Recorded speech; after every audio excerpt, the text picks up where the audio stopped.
ce bumper, il me le faut. Donc le prix, avant que je me fasse harceler, 1500. 1500 c'est hors taxe, hors transport, hors main d'œuvre. Donc là ça commence à faire. Autre différence. Ouverture sur les côtés. Ouverture sur les côtés, c'est pour le refroidissement des freins. Donc c'est beaucoup mieux. C'est vraiment mieux. Même en utilisation quotidienne, il n'y a pas de... Tout ce qui permet de refroidir la voiture ou les éléments, de toute façon c'est vital, c'est toujours préférable. Ce foutu bumper, je l'aurai. Ça va coûter très cher. Je pense que c'est plus ça. Tout ce qui est Nissan Nismo, ça coûte très cher. Information très rapide. Quand vous achetez un bumper, il n'y a pas les grilles. Ça, il n'y a pas. Ça aussi, c'est différent. Tiens, tu montes tes grilles à toi. La gueule qu'ils ont. Et après que tu reviennes sur les miennes. Pour que les gens voient bien la différence. Que moi, vraiment, on a quelque chose un peu qui fait un peu plastique d'origine, quoi. Voilà. Toi, c'est un tressage. Là, moi, c'est des ronds. C'est vraiment différent. C'est vraiment différent. Par contre, au vu de ce que je vois, ouais, du coup, c'est plus facile de changer les clignotants sur la version d'origine. Sur le cache plastique, vous dévissez, vous passez la main, vous déclipsez, vous changez les clignotants. Là, je suis en train de me rendre compte que pour le coup, s'il n'y a pas de système d'ouverture, bah, faut retirer le bumper. À moins qu'on puisse passer par l'intérieur, ce qui m'étonnerait. Il faut retirer le bumper pour changer le clignotant. Décidément, Nissan et Nismo ne sont pas fans qu'on essaie de modifier ce qu'ils ont préparé. En autre modification visible de base, on peut voir que l'intercouleur, c'est un Nismo du coup. Alors on va montrer du coup, vas-y, je joue.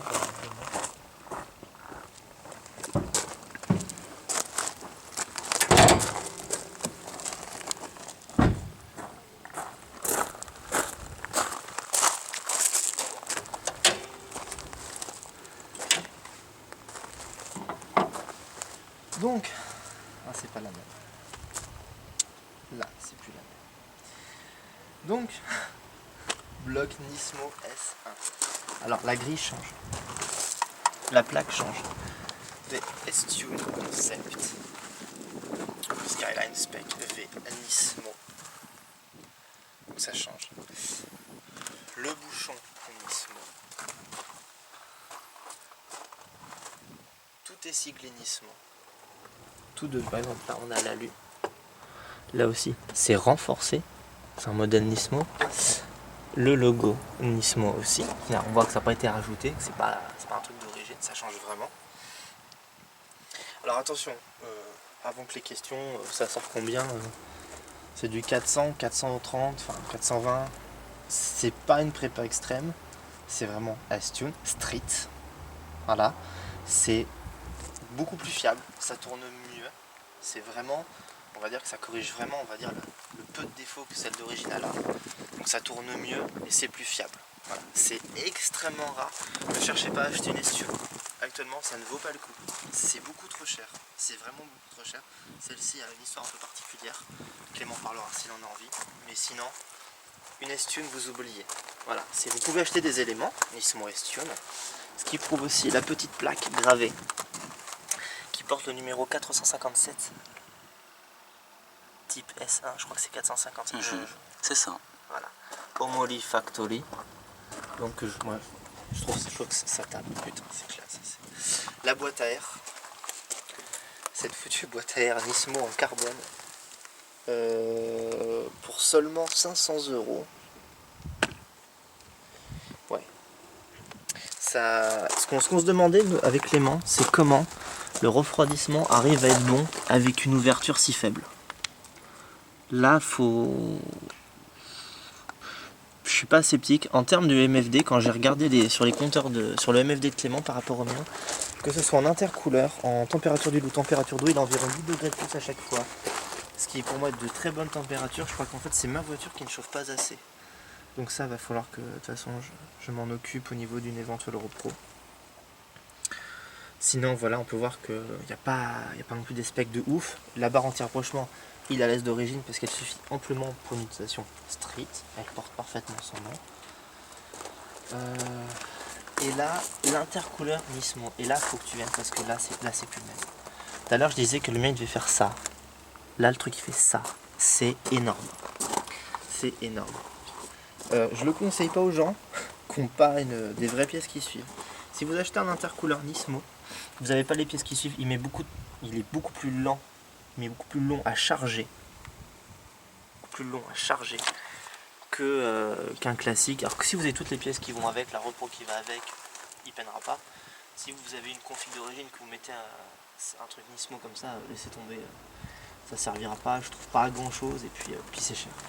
Qu'est-ce que c'est cher Nismo? Nismo c'est réservé pour moi pour les puristes. Il faut accepter de rouler en Nismo. Il y a d'autres préparateurs qui sont très bien, qui font la même chose moins cher ou mieux à prix équivalent. Et après Nismo c'est extrêmement fiable, c'est pour les puristes. Puis là on voit bien voilà, Nissan Motorsport International.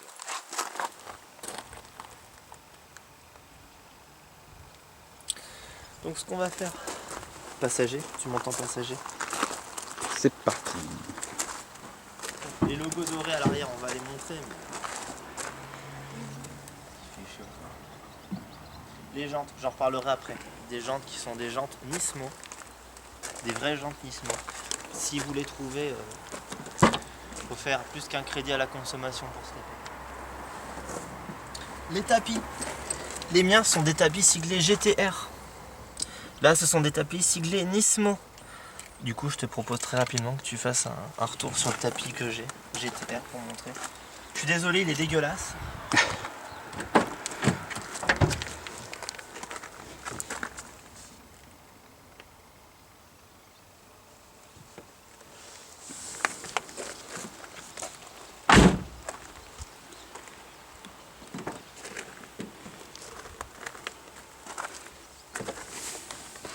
Alors, donc, les pédales aussi changent. Est-ce qu'on peut les voir? Elles passent en alu. C'est la version Nismo. Alors, j'ai plusieurs retours. Certains disent que c'est très bien. Certains trouvent que ça glisse. Par rapport à ceux d'origine. Là, c'est à vous de tester. Si vous faites pas de circuit, c'est très bien. C'est de l'esthétique, ça vaut pas cher. Contrairement à la mienne, où moi ici... J'ai mon boost controller, vous avez le standard.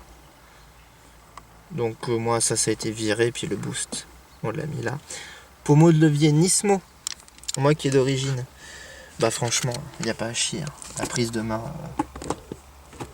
non, c'est mieux. C'est vraiment mieux que d'origine. Je laisserai sûrement celui d'origine, pour ce que j'ai en tête, mais il est assez exceptionnel je trouve. Puis il est pas cher. Alors là par contre pour le coup, c'est 150 balles le pommeau d'origine. Et ça se trouve à 50-80 balles, donc ça c'est déjà bien. Ensuite, alors, différence avec le fameux MFD. Voilà, GTR Nismo. Il a la fameuse carte Nismo, la fameuse mise à jour. Attends. Vas-y, ferme la porte parce que... Ah bah non, c'est juste la conducteur. Le passager il peut mourir, apparemment la voiture s'en fout. Nismo, donc, les 2 étoiles, c'est ça? C'est ça. Pourquoi il veut pas? Deuxième contact. Il y est? Non, attends, du coup, voilà. Attends. Je pense qu'il n'a pas envie. On va devoir la retirer.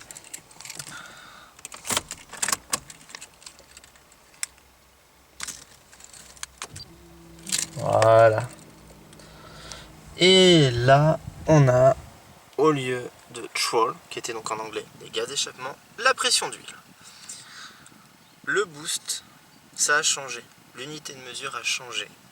C'était une unité différente. En termes de menu, attends, je vais te désactiver la clim, Coco, parce que vu qu'on tourne pas. Le G-Sensor. Ah, le G-Sensor, combien vous prenez dans la tronche? Donc là, ça bouge en fonction de ce que vous faites. Moi, j'adore. C'est génial. Voilà. L'unité est différente. Donc, et là, ça va jusqu'à 2 bars. C'est quand même pas rien. Moi, ça s'arrête bien devant ça.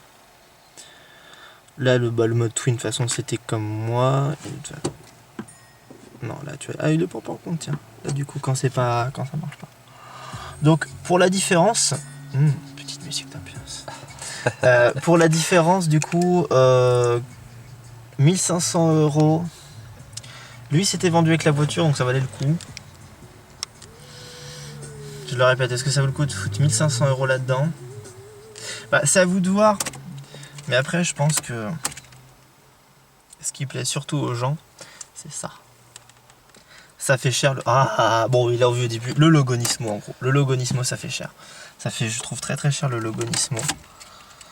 Les clés du bonheur. Ça fait vraiment cher le logo Nismo. À voir. Pour les gens, à voir. Bah, du coup, vu qu'on est dans la tienne, tiens. Alors, on a un petit vide-poche là. Donc là, toi, il y a ton shit caché dans ton paquet de chewing-gum. Le cigare qui va bien. Une autre.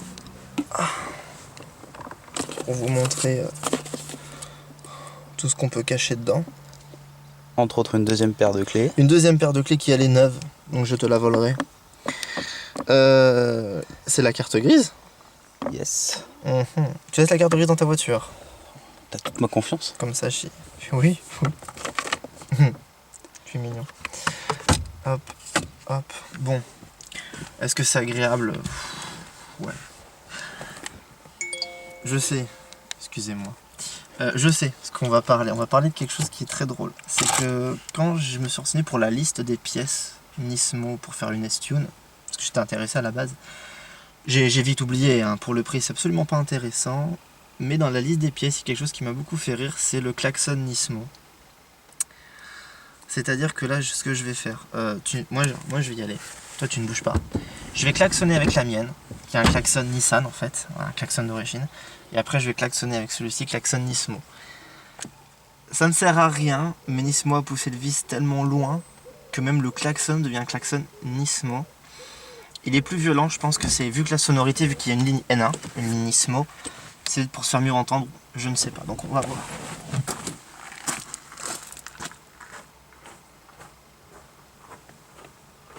Klaxon d'origine.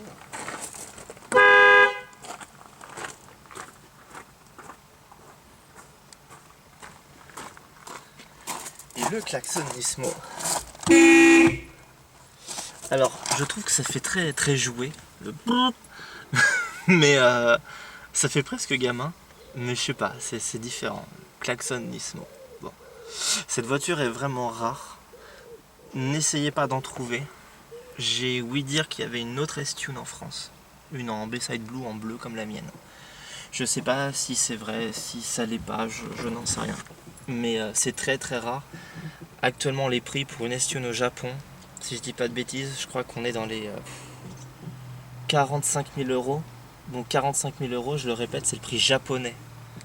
Donc vous comptez l'importation, nos taxes, l'homologation, ça vaut pas le coup. Ça ne vaut pas le coup. Celle-ci est plus rare. Et quand on parle de rareté, alors là tu vas t'approcher du...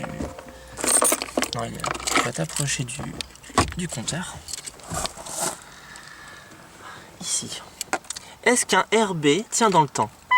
Pour la petite histoire... Ah, tais-toi. Pour la petite histoire... Voilà, cette voiture est passée... le premier propriétaire l'a achetée et elle a fait directement Nissan Nismo. Elle a été modifiée en S-Tune dès le départ. Vous voyez son kilométrage actuel, 122 454 km. On parle d'un RB26. Donc il a été légèrement amélioré par Nismo. Mais le RB26, si vous en prenez soin, que vous respectez les temps de chauffe, que vous faites les vidanges sous les 5000, bah ça tient 300 000. Sans aucun problème. Donc 300 000 pour ce genre de voiture, c'est assez exceptionnel.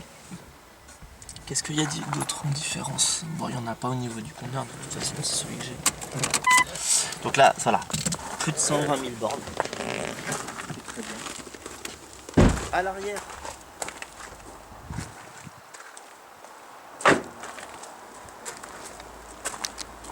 le sticker qui le prouve, S1 Concept Engine, Spec 1.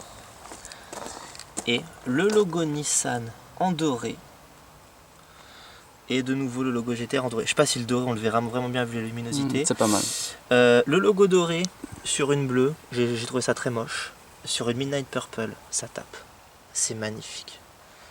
Je trouve ça vraiment magnifique. Je sais pas si c'est une Respect 2. Mais c'est le sticker de la Spec 2. Mais je sais pas si c'est une vraie Spec 2 par contre. Parce que t'as pas le capot avec la prise Naka. Mais bon, ce qui est sûr c'est que t'as une V-Spec. Ça c'est une vraie V-Spec. Et en plus Estune. Donc au niveau rareté, on a quelque chose qui est extrêmement rare. N'harcelez pas Clément, il ne la vend pas. J'anticipe, parce que j'ai pas envie non plus qu'on le fasse chier. Il ne la vend pas sa voiture. C'est pas. Il ne la vend pas. Et puis s'il la vendait, j'aimerais avoir le prix. La lame est différente de la mienne. C'est aussi du carbone Nismo, mais différent. Donc le tressage n'est pas le même que la mienne. Puis là il fait un peu plus mat, alors que moi c'est du brillant.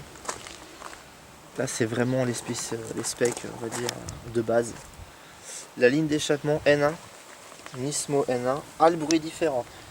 En termes de sonorité, à l'extérieur je trouve que mon HKS fait plus de bruit. Mais à l'intérieur, c'est clairement la Nismo qui arrache le plus le crâne. La Nismo, elle arrache le crâne. Ensuite, les derniers points différents. Les jantes. Les jantes Nismo. Alors, qu'est-ce qui a fait des jantes Nismo? C'est pas Nismo, c'est Volk. Ça ressemble au TE37.